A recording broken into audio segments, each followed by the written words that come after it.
In this episode, I talked to Lisa Roers and we talk about a trip that she had taken abroad, and not just that trip, but all the moments leading up to this trip that are micro and macro moments of courage that led her to saying yes to this trip abroad and studying abroad, and also how these don't the small ways, the big ways, the involuntary survival ways that courage shows up in your life, it doesn't diminish the power of those micro moments. She didn't want to look back on her life and have any regrets. And she also really talks about how her faith has always been a constant thread in developing her courage and kind of leading her along the way, along this path of life. And she is such an amazing woman. I just can't wait for you to listen to this episode. She has the most soothing, comforting voice I have probably ever heard. She is such an amazing, kind woman, and I'm so grateful that our paths have crossed. And please welcome Lisa Roers to the podcast.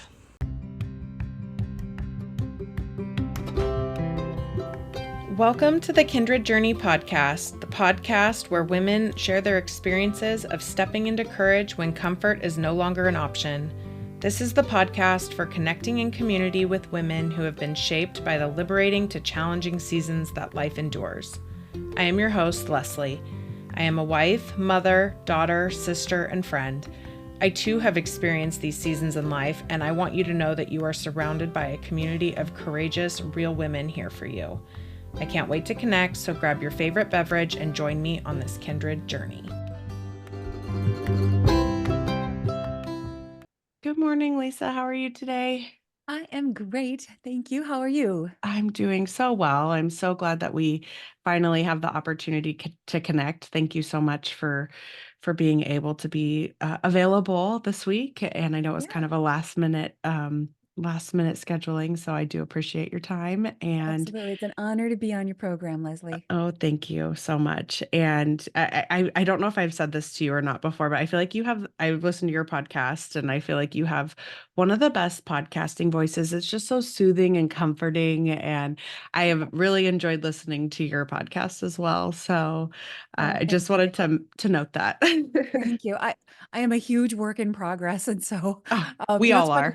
are. Yeah, you look back on your own work and you're like, oh, good grief. I can't believe I said that. Or, but anyway, thank you. You're welcome. And I know a little bit about you, but maybe you could give a slight introduction to the listeners about who you are and where you are, whatever you want to share. Sure. Oh, goodness. That's like a really open-ended question. Yes, yeah, no So, pressure.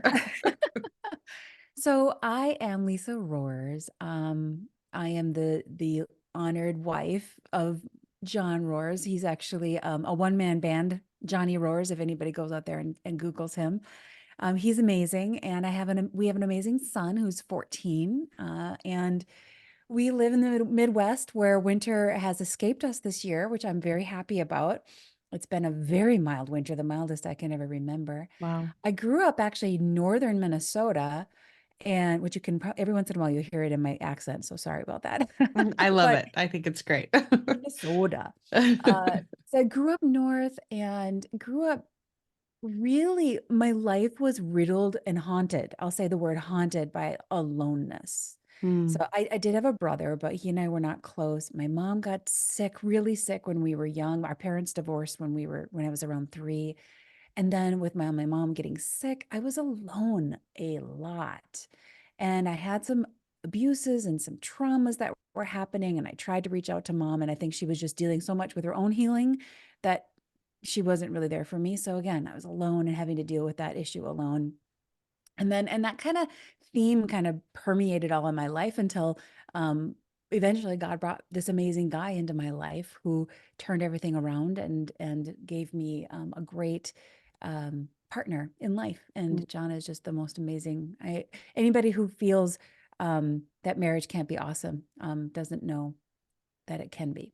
mm, But anyway, so I was in corporate America for about 26, 27 years and started kind of in sales and worked my way over to coaching and to enterprise coaching eventually, where I was working with 85 teams across distributed across almost a bunch of different countries in almost every state, lots of different people. And I loved that job until I was laid off from that job. Wow. Now, in my personal career, my personal joys, I'm a musician. I love to sing and I sing with a professional group and I've got a couple of CDs out for my of my own work. And so I had always, even while I was an enterprise coach, I thought, wow, doing a podcast or something would be really neat because I wanted to reach more people and try to help more people. And part of it, I think, Leslie, is because of all of those years that I mentioned that was so haunted by loneliness. I had to figure out a lot of things on my own. And having worked through those, I was, God gave me the strength to be able to use those examples to help other people. There's nothing more effective than coming alongside someone and not just saying, oh, I understand because it sounds horrible, but no, I understand because I lived it too. That's a very, Mm-hmm. very different place to come from as a coach. And so I wanted to expand my reach and I thought, wow, I could maybe have a coaching podcast of some sort. Well, when I got laid off from my job last summer, it was kind of like God opening the door and saying, okay, it's time now. So Mm-hmm. let's move into that. So I decided I did put my resume in at quite a few different companies, but decided, all right, I'm going to do this instead. So I've been doing this coaching more broadly over a podcast and a digital course offering and individual coaching for maybe 6 months only or so, maybe 9 months now. It'll be maybe more by the time this comes out, but it's just been such a joy, Leslie, such a joy to meet people like you and to pour into people who need help and feel like they were alone like I was. I Mm-hmm. don't want anyone, if I can avoid it, if I can intervene, I don't want anyone to feel the hauntedness of aloneness that I felt when I was growing up and going through those, pivotal days. That was Mm-hmm. a if I could come alongside someone, I so desperately wanted that. And I never had that. And so if I can come alongside somebody and be there for them, that would be a blessing for me to be able to do that for someone else. Well, thank you for sharing that, Lisa. And I think it rings true to who you are. I know we've connected before, this conversation, and I think it's the empathy piece versus the sympathy piece. Because, like you said, Right. you've been there, you can understand, you can relate, and I think being relatable helps other people on their journey as well. So thank Mhm. you for sharing that. And that's just a blip on the map. I didn't know about the singing. Maybe that's where the beautiful voice, it just sounds like it's all meant to be, and all the puzzle pieces are coming together for you. You know what's Before. funny about that is actually I hated my voice all growing up. Isn't that funny? We all have something about ourselves or our bodies or our personalities that we don't like. That was mine. My voice Mm, was always so soft and it was so I mm, mean, whenever I'm at a restaurant, I mean, I have to really focus for my husband to hear me across the table because it's one of those voices that just blends in. So mm, singing does help actually because I got a microphone right in front of me and they can always boost mine, but my levels are always like a couple notches higher than everyone else's. But mm. isn't that funny how God takes something that we think is a detriment and he ends up turning it into a superpower? Because Absolutely. I've had so many people tell me now how my voice is so encouraging to them and soothing. And so what once I thought was something negative has been something I'm really now happy about, Grateful for. grateful I, for. I think it's funny, and I remember when we met through a podcasting program through Kathy Heller, and I don't know if it was her or one of the other coaches that said, you're gonna hate the sound of your voice at first when you, and I've also not been a huge fan of mine, and then listening to it Me. back, I'm like, oh, it's not that bad, but still, I You have think a it's just wonderful that. voice. Oh, well, thank you. It's just that one, I think it's always we're our best critic, right? So I Yeah. think it's just something to pick on. But before we get started, I just thank you for coming on and want you to know that this is a safe space for you to share your story. So everything that you do say is honored and respected. And I know it takes a lot of vulnerability and courage to show up like this. Some it's easier than others, but I just want to say thank you for that, and feel free to speak freely because this is your platform to share your story. So thank you. Thank you. Thank Yeah. you.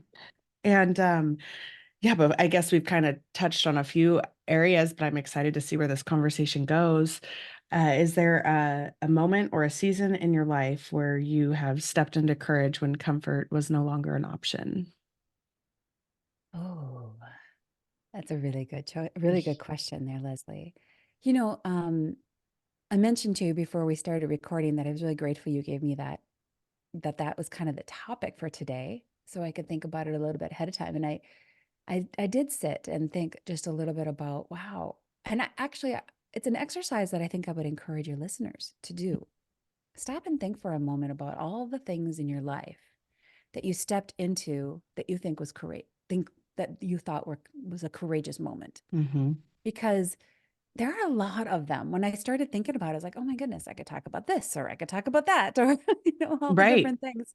Because there's things that I've done in my home, like personal life, and there's things that I've done through my health that have been courageous. There's things I've done at work that have been courageous, and there's things I've done kind of through travel that have been courageous.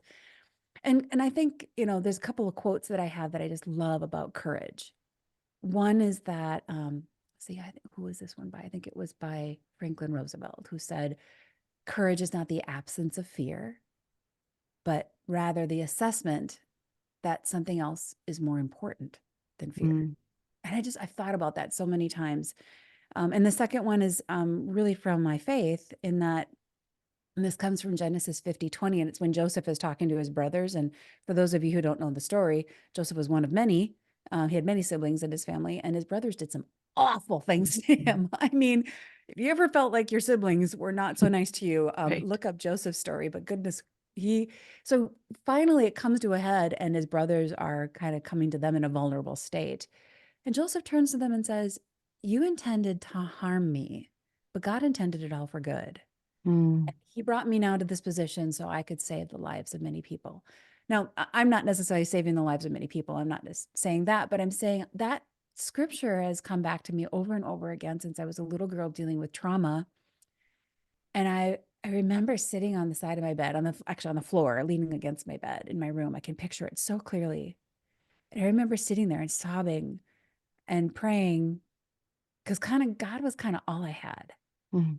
I remember saying, Lord, there's got to be a really darn good reason you're bringing me through all of this. And I'm going to make sure that whatever I do, I turn what was intended to be evil and what was intended to bring me down. I make a commitment today that I'm going to use it as much as I can for good. Mm. So those two things kind of have permeated a lot of my story. And I think, courage comes to us, I think, in different ways. There's different ways. Um, I think courage comes to us in small ways. Mm-hmm. Sometimes when you're sick and you're dealing with some devastating kind of body issues, dis-ease, sometimes courage is getting up and just getting dressed. Mm-hmm. And there's other times where courage is, tackling a huge demon issue, traveling to an unknown country and facing people in places you don't have any idea what you're going to face. So I think it comes in different forms. And Absolutely. I think sometimes it's voluntary, and I think sometimes it's just, survival. I think Mm-hmm. a lot of times, a lot of the courage, as I was thinking about your question, and earlier this morning, I thought, wow, there's a lot of things that I've done. I'm not sure if other people looking in would call it courage, because it's just kind of was basically survival. Uh, Right. And that's okay. That doesn't diminish the power of that courage. It doesn't diminish you or me because I had to go through it. Um, so I told you that I grew up kind of alone and lonely. I had to take care of my mom. So our role reversal happened really, really young because my mom had MS. And so she had multiple sclerosis, if you don't know what MS is. And so instead of being a 7, 8, 9, 10-year-old who had a mom taking her shopping and helping her navigate through puberty and all those Mm-hmm. crazy things, I was taking care of her. And hearing my friends talk about all their mom shopping trips or their mom dinner dates or whatever it might be, I didn't have any of that, so the courage of just taking care of mom was not a choice, but the difficulty that I stepped through, and that, I had kind of a choice through that action, to either embrace it and take it for what I could and learn what I could and do the best I could, or I could have really dragged my feet and you know, kind of gone through that with drudgery. But I chose to kind of learn as much as I could from it, and kind of always taking the perspective that I didn't want to look back and have any regrets. I Mm-hmm. didn't want to look back and say, I wish I would have, enjoyed that time with mom. I wish I would have embraced that more. And I can really look back right now and say that I don't have any regrets. I feel really, really good about that. And so, that was kind of taking care of mom. And, most recently, I don't know, see if I could choose one that's a little bit more, If um, I could just yeah, interject a little bit, Lisa, please like a do. few things that you touched on. It is a loaded question, and I guess um, this is part of my life story, or things that have circumstances that have happened in my life, is kind of where this podcast stemmed and rooted from. And I Hmm. and I do think a few things that you touched on as far as courage, like that is some overlapping consistencies with some of my conversations with women, is that yes, it's not always chosen. Sometimes it's forced on you, like you kind of Hmm. mentioned, a survival mode. Hmm. And then also the little moments, and even these little and big moments of courage in your life, kind of are part, they paint your story, they're part of your narrative, your narration of your life. And I think they're all impactful in ways that, big or small. I think they're all important, and they all kind of help you grow into the person that you're meant to be. And Hmm. so I think that's very important. And I guess a question for you, you kind of touched a little bit as far as being young and sitting next to your bed. Has your faith always been a cornerstone in your life, or is it something that you kind of felt when you were taking care of your mom, and that kind of led you towards God? Or what? Maybe you could elaborate on that a little bit, as far Yeah. as, because you kind of said you had such a positive perspective as such a young child. Like, this is for your greater good, God, whatever this reason is for. Hmm. I don't think I could have had that comprehensive understanding at that similar age range, So I mean, but again, my story is different. But yeah, maybe if you could just touch on that a little bit, if you don't mind, if Oh unless you yeah, wanted to sure. go a different direction, we can. No, that's fine. My faith is such a constant thread throughout my story and all the different levels of things I've done with my courage and developing my courage. So my family wasn't really very religious. They didn't really go to church. My mom didn't really go to church, but she did bring me a couple of times. And I think I was in, I think it was a Lutheran church that we had gone to. I will say that denominations don't matter. Hmm. God didn't create denominations, man did. Hmm. So I always go back to biblical. If your Sure. church is biblical, then praise the Lord, good for it. Hmm. Then you're in a right place. If it's not biblical, and if it's teaching things outside of that, then you probably should choose a different space. And Hmm. truth is slippery. People can wrap a whole lot of false truth, false ideas around one grain of truth, and our Hmm. brains kind of dump it all into a load of, oh, well, that's true, so the rest of it must be true. Hmm. But when I was 8 or 9, I don't know why, and this is why I think God got a hold of me before I ever got a hold of him. And Hmm. and I think he does that for a lot of us, but not of Hmm. all of us are listening or paying attention. But he I said to my mom, I want to be baptized. I was never baptized as a baby, and for whatever reason, I said I want to be baptized. So, and I don't know where that idea got planted, Leslie, Hmm. but my mom took my words, and God bless her, she did what she could to, set that up at the church, and I got baptized. And that baptism gave me my first Bible.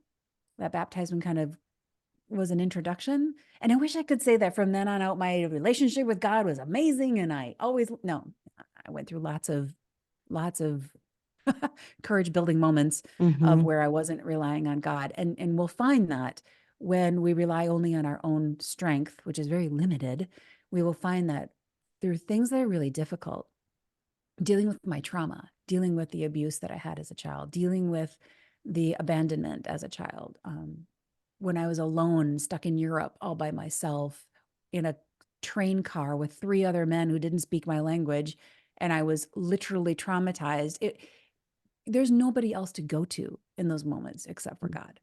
So it was really that initial spark that God put the idea to be baptized into my mind. But then I did go to some summer camps when I was in my teens and continued to kind of grow in my faith and knowledge there.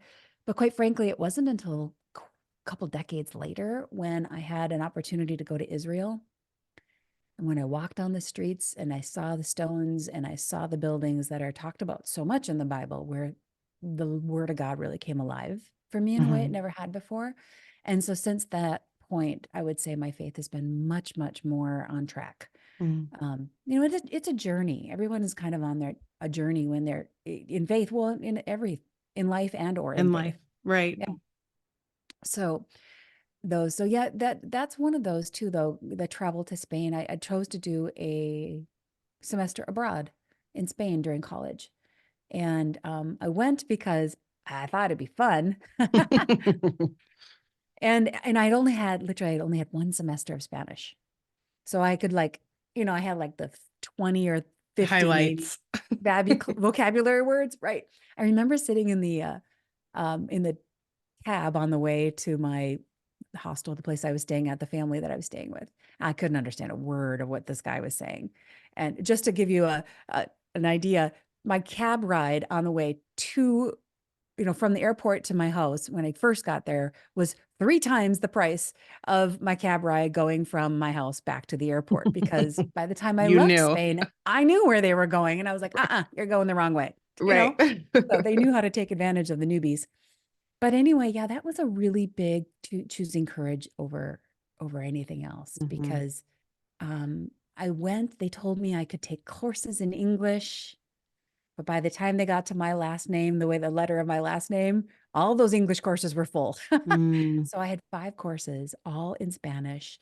I knew gosh. 50 Spanish words, and I needed to get at least on the be honor roll to pay for the semester because of the grants that I was getting. Mm, So it was a super stressful time. But you know what? That pressure and all of the crazy things that happened in those 4 or 5 months that I was in Europe really changed me and grew me and gave me more and more courage to do the next things that I have to do, right? It's mhm, like that muscle where you mhm, you lift with your bicep muscle and you break down those muscles until the next time you can lift more. And mhm. that's totally what God did in my life as I was wandering streets I didn't know in a language I didn't speak. Wow. And I think that's probably where you got your real hands-on learning experience of Spanish and of learning a new country. And I not in the you learn by doing, I guess, is my point. And yes, classroom learning has its advantages, but I feel like until you roll your sleeves up and get your hands dirty kind of a thing is where you learn those actual experiences, and you learn by Yeah. doing compared to just sitting in a classroom and learning the 50 words from Spanish 1 or because Yeah. I took Spanish 1 and 2 in high school and can't say that, I'm still very basic level Spanish right now. So, Yeah, it's you uh, got to use it. But you're right, experience is everything. There's a reason that there's a written test and a driving test when you get your license. mhm, Because you can read all day long, but until you mhm. actually get out there on the road and try driving, it's a whole different story. Absolutely. Absolutely. I think that's so courageous. And especially at such a young age, you were several moments of courage in your life. You were kind of sounds like you said, you thought the studying abroad would be fun. That's why you signed up for it, but didn't realize all these other things that were going to challenges that were going to come along with Yeah. this experience. But I think even from early childhood, you built that muscle so early on, like you Hmm. said, to choose courage and to kind of step into circumstances or situations where you you didn't you had the choice but you did it anyways, and Hmm. Hmm. so I think that's very humbling and bold of you, and your personality and the person who you are. I think it has you have so much character wrapped up in who you are. Mm, thank you. There's a song by a musician, Hannah Kerr, I think is her last name. Okay. It's called Warrior. It's one of my favorite songs. But there's a line in there, her song that says, "Every scar on my skin is a beautiful reminder of a moment when I didn't give in and I walked through fire." Mm. I think about that line. I love that line. I love that song about I'm just a fighter, you know. Mm. Back to that moment in Spain, just to give you some context of Yeah. that, I had been traveling alone.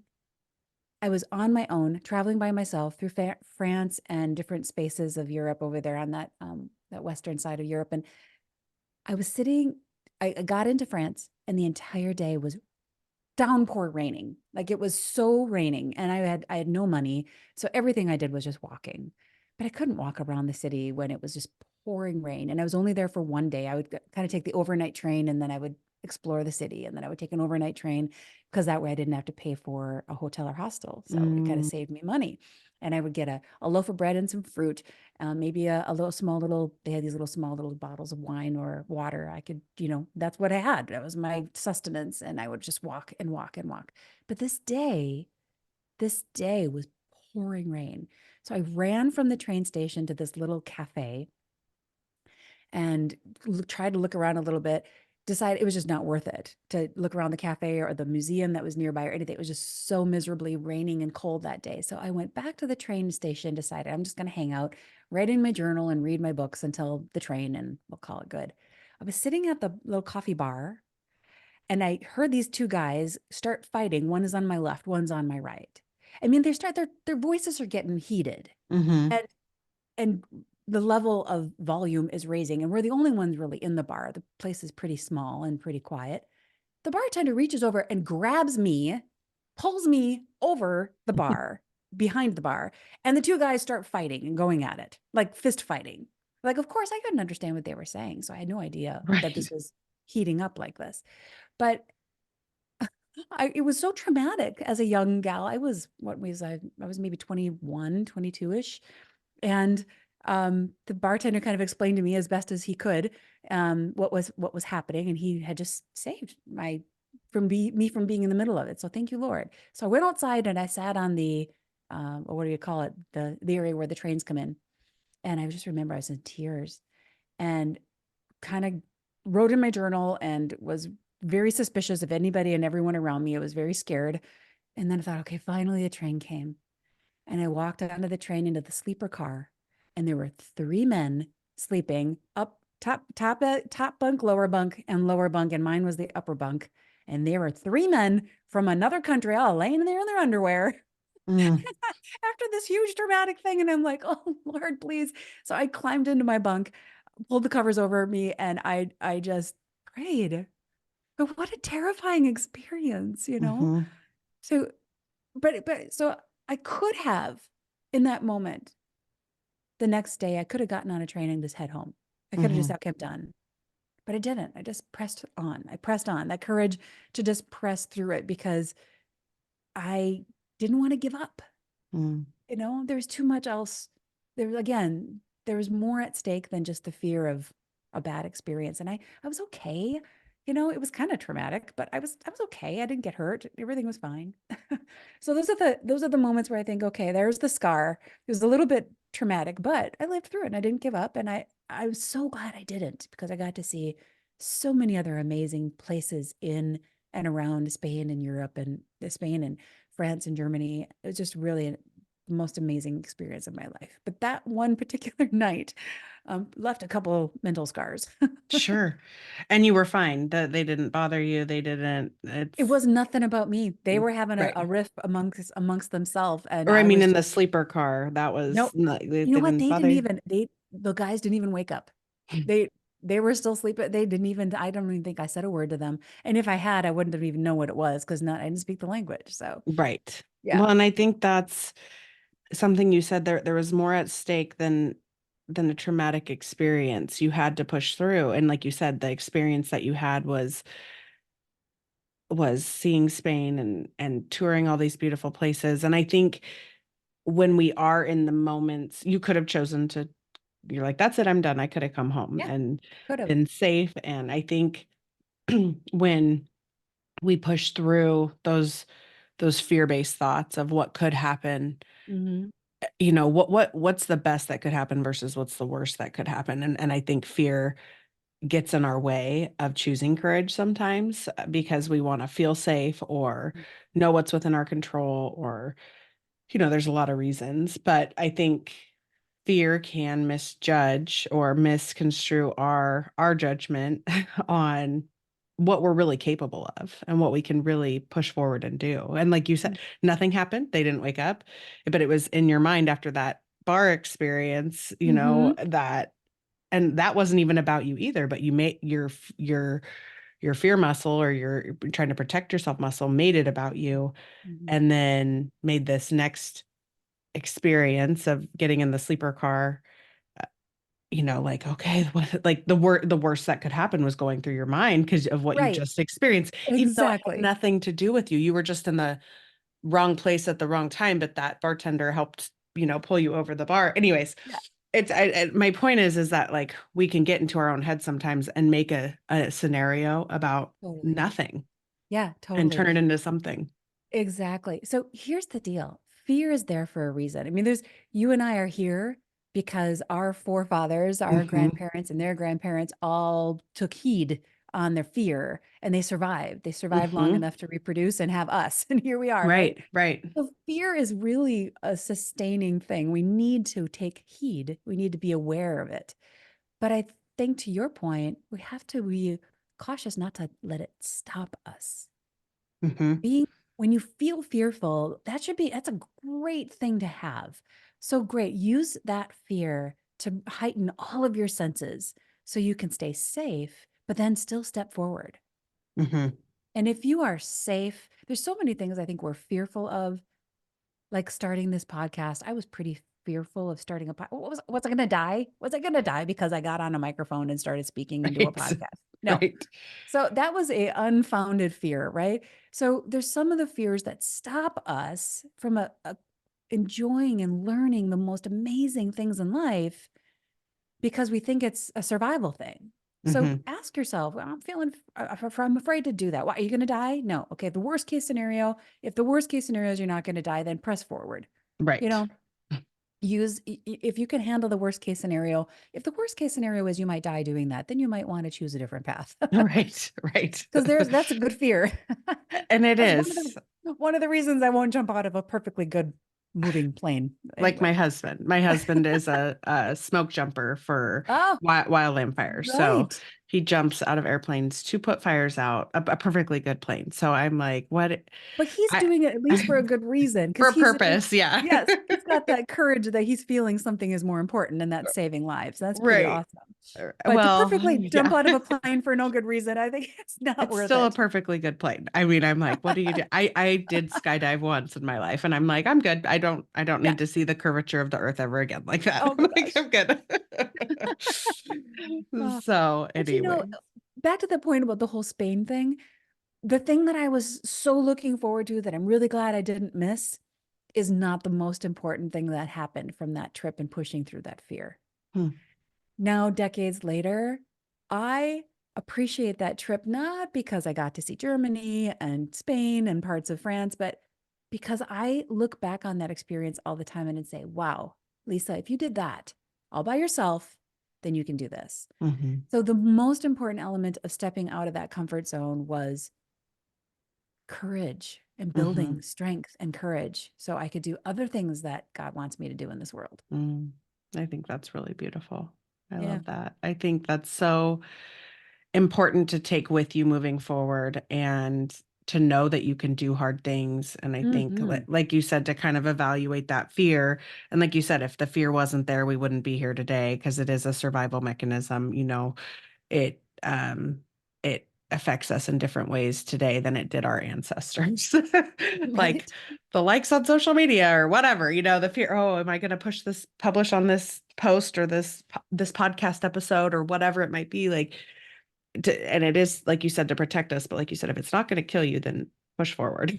So I Yeah. think I think that's Yeah. a great way to end Use that. it to make you better, but don't let it stop you for Right. sure. Absolutely. Because, yeah, I think kind of going back to emphasizing what a loaded question, I mean, I love where these conversations go with these women because I let you choose, I let you take the driver's seat of what do you want to talk about? And Yeah. there are so many instances of courage and so many moments and seasons and people in our lives where we Yeah. are forced or chosen into courage. And I think there for a reason, and to build on those moments and seasons for the next season, the next moment. And I think, Yeah.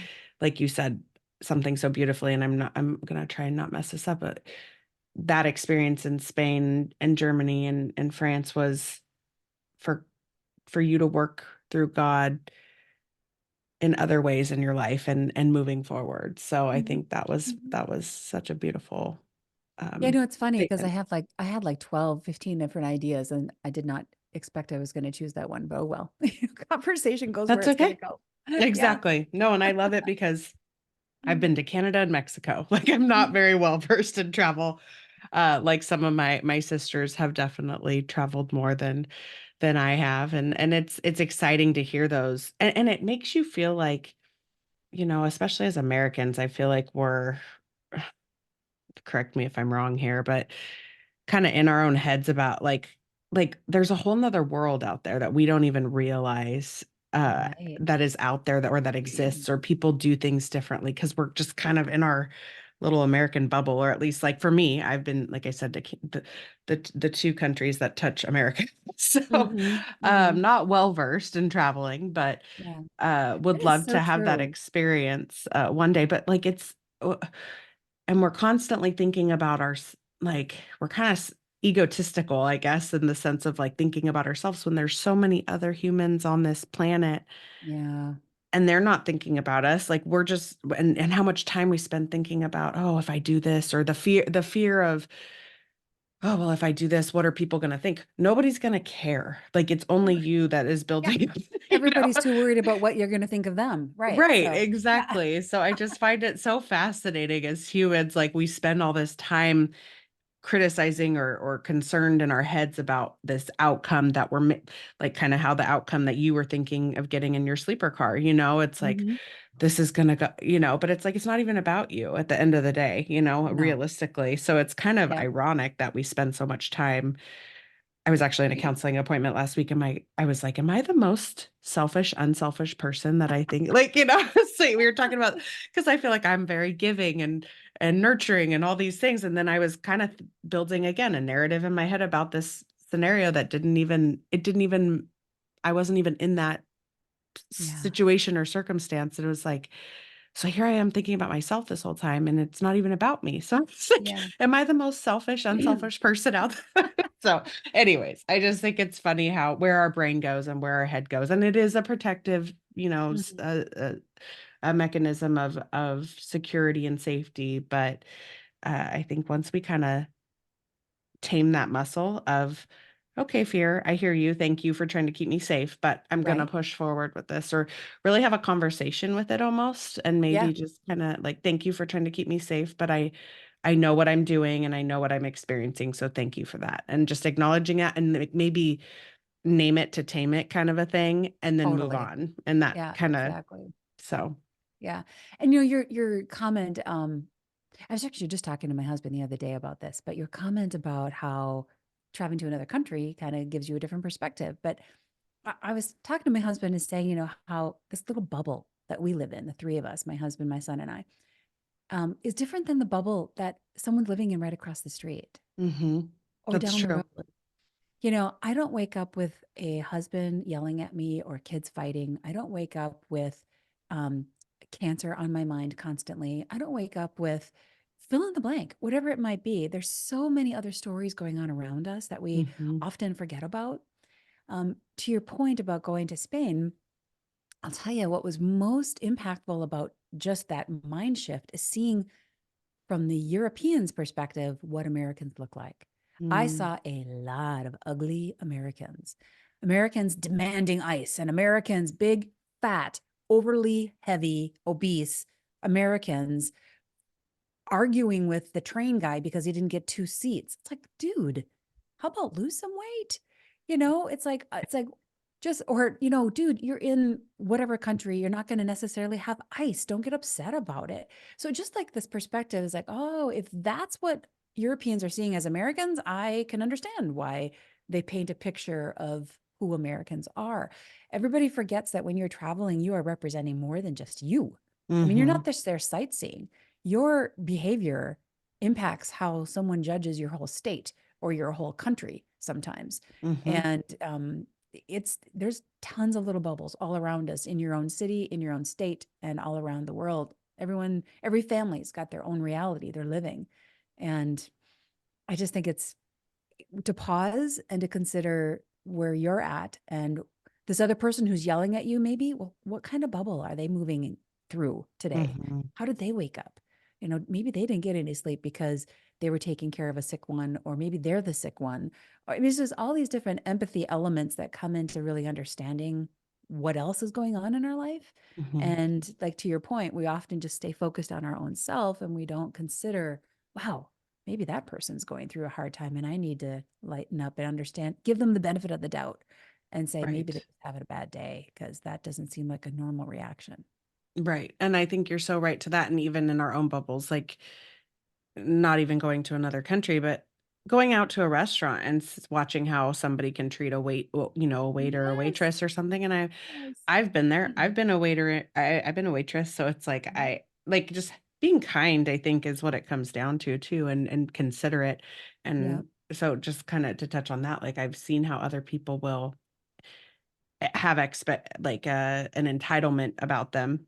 Yeah. Like I deserve this ice or this extra Yeah. seat or whatever, or this Mhm. this meal to be, it's just be kind and Yeah. like be treat others how you want to treat yourself. I feel like is Right. just such a great way to live by. Yeah. But I But I think, think there's hurting people hurt other people. And mhm, so I think it's very true. That's a cardinal rule yeah, is just to, be kind, absolutely. But when you're on the receiving side of someone who's not being kind, and in general, you haven't really done anything to deserve that, you haven't really right, earned that behavior, then you got to stop and just say, okay, that person is hurting. There's something going on in their world. right. And if And it I'm just comes on the back, receiving, yeah, I'm just on right, the receiving side of whatever they just need to outlet right. that emotion. And I just happen to be in the wrong place to receive it.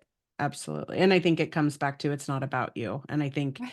we make it so much about ourselves. So Well, and you know what? Sometimes it is about us. Sometimes we did say true. something the wrong way and we have to own Right. that. But if, like But you said, if you're just at the receiving end at the wrong time or the wrong place, then, yeah. and to not take it personally is harder for some than others. But Hmm. I think something that you said as far as kind of full circle about, you starting your podcast and your online coaching program, I think and being able to empathize versus sympathize. I think like you've been in those trenches or you can relate. And I have a friend going through something right now where I'm not in her exact shoes, but I've been where she's at and Mm. it's hard. And I Hmm. empathize with her more than, oh, I'm sorry to hear that. You know what I mean? More the sympathy. Like it's like, no, I feel you. I Yeah. have been there. I've experienced that and I'm here for you and I'm here to support Right. you in any way I possibly can. So Yeah.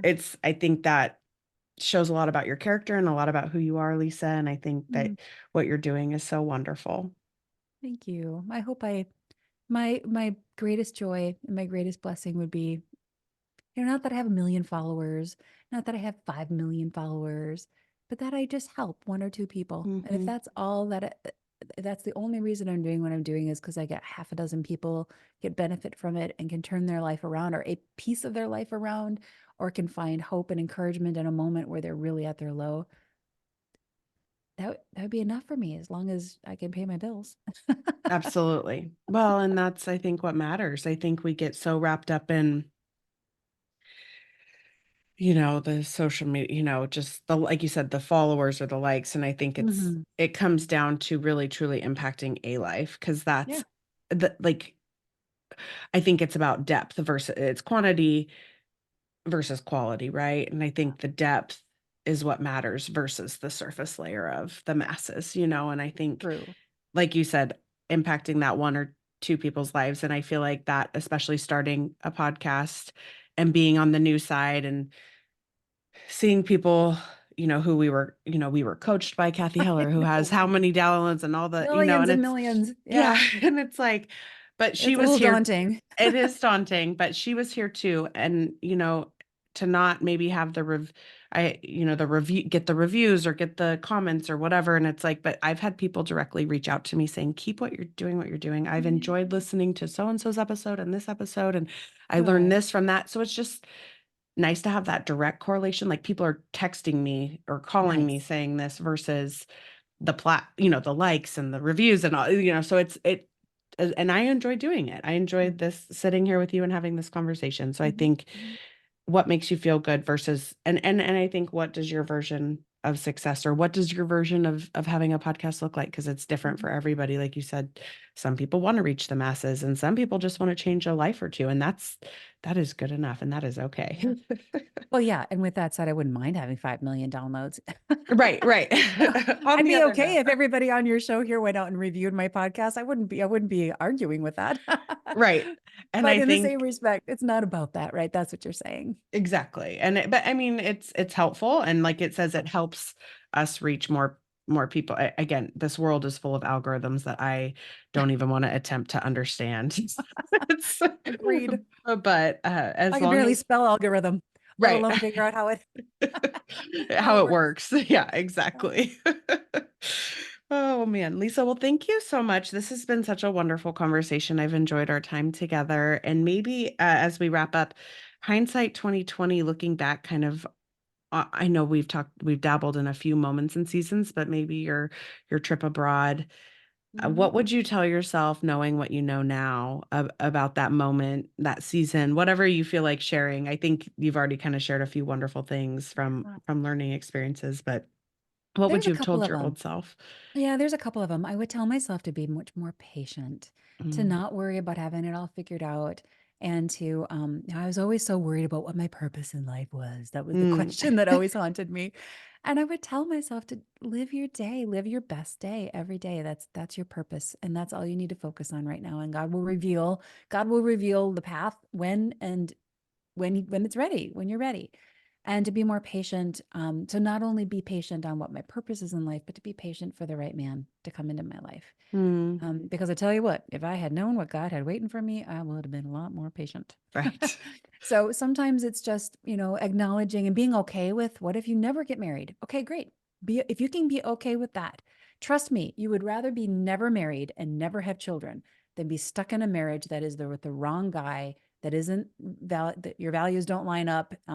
That's a worse place to be. Hmm. So being patient, I would have told myself, be patient on purpose, be patient on having a man in your life, because I really wanted to be married and have kids. And that would be probably what I would tell myself. Patience. I feel like there's a whole podcast episode right there on Ah, finding courage through patience. good point. I love that. Thank you so much. I can totally relate to that because I too was seeking when, like you said, at the end of this journey, like it was there for you all along. It just, you had to be patient. Wait. Mhm. So I Mhm. And appreciate that. the things that, I mean, I couldn't be doing what I'm doing now, which I love doing what I'm doing now. And I couldn't have done what I'm doing if I hadn't gone through the other Mm, things that life had for me. So, where that particular event didn't make sense on its own, when you mm, start adding all of them up, it makes sense. So, I wouldn't have been able to figure out my purpose in that moment. It was too, like, had the tree right in front of me, I couldn't see the forest. mhm. So, I had to go through life and let some of life happen, so then I could back up and say, "Oh, look at, there's like a whole bunch of trees here instead of just that one that was right in front of my face." So I Absolutely. think it gives you perspective, and sometimes it's hard to be patient to have perspective. Absolutely. And I Yeah. think that I just listened to a podcast episode. I wish I could remember the name off of the top of my head, but it was where hard doesn't always have to be bad. And it was talking Yeah. about like how we associate good and bad with so many things, and how, yeah, just like you said, that one thing on its own doesn't make sense standalone, but look at the bigger picture and it makes sense where it was placed and how it was placed into your life. And it might Mhm. have been difficult, but there was a purpose and a reason for it. Yeah. Yeah. None of those hard things will return void. You go through Mm-mm. those hard things, there's always going to be some benefit out of it. There's always a benefit. It's really hard to see it when you're fighting cancer. It's really Mhm. hard to see it when your parents are dying. It's really hard to see it when you lose a child.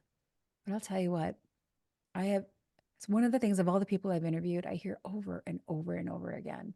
A gentleman the other day who's paraplegic got hit by a guy, passenger T-boned kind of in a car accident, lost both legs. He said, if I saw the guy that did that to me now, I would hug him. Mm, Wouldn't have traded what I'm doing now for anything. Same thing that a friend of mine, dear friend of mine, just got cancer. She says, I wouldn't trade this for anything. I wouldn't have chosen cancer, but now that I've gone through what I'm going through and how it's bringing me closer to the Lord and how it's allowing me to impact other people, I wouldn't trade that for anything.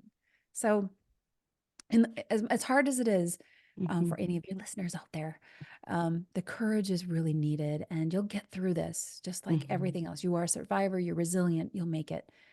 Just know that there will be a benefit, even if you don't see it right now. At some point in the future, you'll see the benefit. See the why. The why, yeah. Oh gosh, Lisa, thank So, you for yeah. that. Sorry, Before I'm a talker. no, so am I. I have no problem. Before we do wrap up, if you could just share with the listeners how they could connect with you, reach out to you, listen to your podcast, any way that they could Sure, reach out to you. absolutely. So, my website is lisaroers.com, and don't worry how to spell that. It's either Roers or Roars, either way, it works. And my podcast is Sunshine Cafe. And so you can find Sunshine Cafe on Facebook, you can find Sunshine Cafe on YouTube, and you can find Sunshine Cafe on Instagram, Spotify, Apple Podcasts. It's all out there. So, Sunshine Cafe or Lisa Roers, if you search for either of those, you'll probably find me.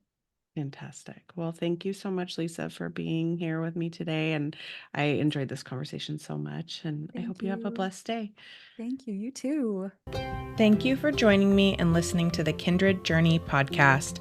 If this episode resonated with you, please consider taking the time to rate and review the podcast and share this episode with family and friends who you think might enjoy it. Your positive feedback helps me reach more courageous women like you. This is my passion project, so without you, I wouldn't be here doing this, and I deeply appreciate your support. Until next time.